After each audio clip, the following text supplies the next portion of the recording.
Welcome students to my YouTube channel, and this is Vishal sir, and now we will discuss about our unit, that is current electricity.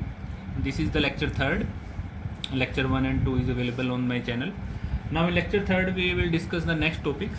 In the earlier lecture we discussed about the drift speed and the relation between current and drift velocity. हमने दो relation derive किए थे lecture 2 में.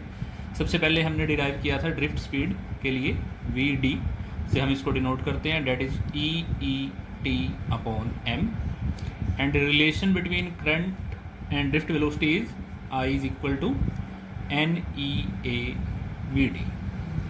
Students, इन दोनों relation से ही अब एक हमारा नेक्स्ट टॉपिक, एक डेफिनेशन हमारी बन जाती है, that is mobility.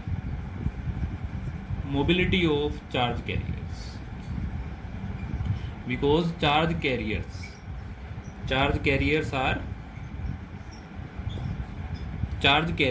are those particles which carry the charge inside a conductor.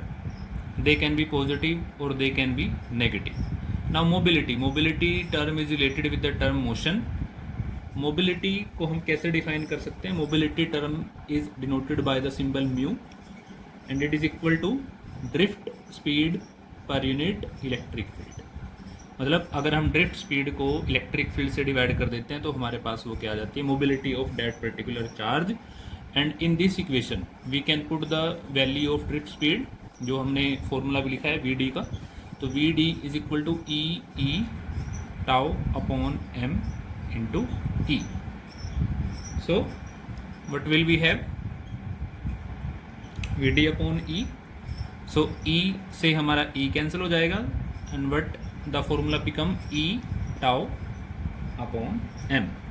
E is the charge of electron. We can use general term for charge Q. So this relation is for mobility of charge carriers where Q is the charge. If we take an electron, then this symbol is, we can take Q is equal to E. Or also we can, for an electron we can use E, and for an hole, actual hole भी एक हमारे पास charge carrier है, जो हम next units में पढ़ेंगे. Semiconductor devices में whole एक टर्म आएगी, क्योंकि होल भी हमारे पास सेमीकंडक्टर्स में एक चार्ज कैरियर होता है, उसके लिए भी हम इसकी वैल्यू पुट कर सकते हैं. सो the main formula for the mobility is Q into T upon M. Q is the charge, T is the time, the relaxation time, and M, what is M? M is the mass of the charge particle. Students, now in earlier topics we will discuss the Ohm's law. Ohm's law is, what will we have? V directly proportional to I, or V is equal to I into R.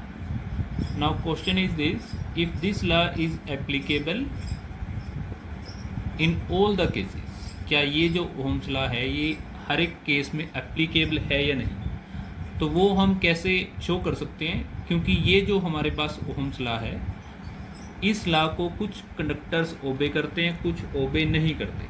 मतलब हम ये कह सकते हैं कि these are the limitations. जो भी conductors Ohm's law को ओबे करेंगे, that are called ohmic conductors. The conductors which obey the Ohm's law, that is V directly proportional to I, are called ohmic conductors, and those which does not obey are called non-ohmic conductors. For ohmic conductors, what will we say? V directly proportional to I. So if we plot a graph between current and potential for ohmic conductor, we will get a straight line.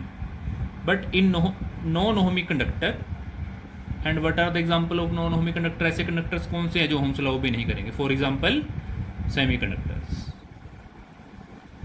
Semiconductors like silicon, germanium etcetera. These are the conductors which does not obey Ohm's law, and for these the graph is like this, not a straight line. So on the basis of Ohm's law we can say we have two types of conductors, ohmic conductors and non-ohmic conductors. And our next topic is internal resistance. Internal resistance of a cell। इससे पहले students हमने resistance के बारे में पढ़ा है। Resistance क्या होती है? Resistance is the opposition to the flow of current. But now what will we have? Internal resistance of a cell. क्योंकि जब भी किसी सर्किट में करंट फ्लो करता है तो हम क्या कहते हैं कि हमने उसके अक्रॉस एक सेल लगाया या बैटरी लगाई है। तो कंसिडर कर लेते हैं, मान लें एक सेल है हमारे पास, positive negative, current is flowing from positive to negative. Now in case of a cell, in this case because cell is a combination of chemicals, कि जितने भी सेल्स हैं हमारे पास वो केमिकल से ही बनते हैं। तो जो सेल के इंटरनल हमारे पास करंट फ्लो होता है, इनसाइड द सेल जो करंट फ्लो होता है, उस करंट को भी कोई ना कोई अपोज जरूर करेगा। क्योंकि करंट के इनसाइड जो हमारे पास जितने भी इलेक्ट्रोलाइट है, क्योंकि जो केमिकल्स हैं, जो इलेक्ट्रोलाइटिक रिएक्शंस उसमें होती है, हमारे पास इलेक्ट्रोड्स होते हैं, तो वो इलेक्ट्रोलाइट जो रेजिस्टेंस ऑफर करता है to the direction of flow of current, उसी ओपोजिशन को हम क्या कहते हैं? Internal resistance. मतलब सेल के अंदर भी करंट अपोज होता है, और वो कौन करता है? That is offered by the electrolyte of a cell to the flow of current between its electrode. Electrode कौन कौन से हैं? पॉजिटिव और नेगेटिव। तो इन इलेक्ट्रोड्स के बीच में जो करंट के फ्लो को अपोज करेगा, that is called internal resistance of the cell, और इसको हम डिनोट करते हैं स्मॉल आर से। एक्सटर्नल रेजिस्टेंस को हम डिनोट करेंगे कैपिटल आर से, एंड इंटरनल रेजिस्टेंस को हम डिनोट करेंगे स्मॉल आर से। और ये जो हमारे पास इंटरनल रेजिस्टेंस सेल की है, ये किस किस पे डिपेंड करती है, ये भी हमें पता होना चाहिए। The first factor is internal, but factors is nature of the electrolyte. Nature of the electrolyte मतलब हमारे पास इलेक्ट्रोलाइट का नेचर क्या है, उस नेचर पे भी डिपेंड करेगी, either it is solid form और in liquid form. Second is it is directly proportional to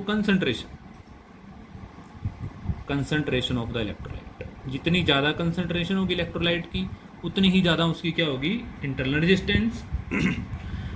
and it also depend, it is directly proportional to the distance between two electrodes. अगर दो electrodes के बीच में distance कम है और दो electrodes के बीच में अगर डिस्टेंस ज़्यादा है, तो रेजिस्टेंस हमारे पास इस केस में कम होगी और इस केस में हमारे पास रेजिस्टेंस ज़्यादा होगी। क्योंकि जितना ज़्यादा इलेक्ट्रोड्स के बीच में डिस्टेंस होगा, उतनी ही ज़्यादा उसकी क्या होगी? Internal resistance.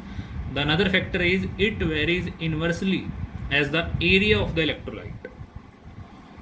जितना भी हमारे पास एरिया है इलेक्ट्रोलाइट का, उसके inversely proportional to area of electrolyte, that is dip inside the electrolyte। Electrodes का जितना पार्ट हमने इमर्स किया है किसके अंदर? इलेक्ट्रोलाइट के अंदर, उसी एरिया के ऊपर डिपेंड करेगा, and that is inversely proportional to area. Students, our next topic is relation between internal resistance, EMF and terminal potential difference of a cell।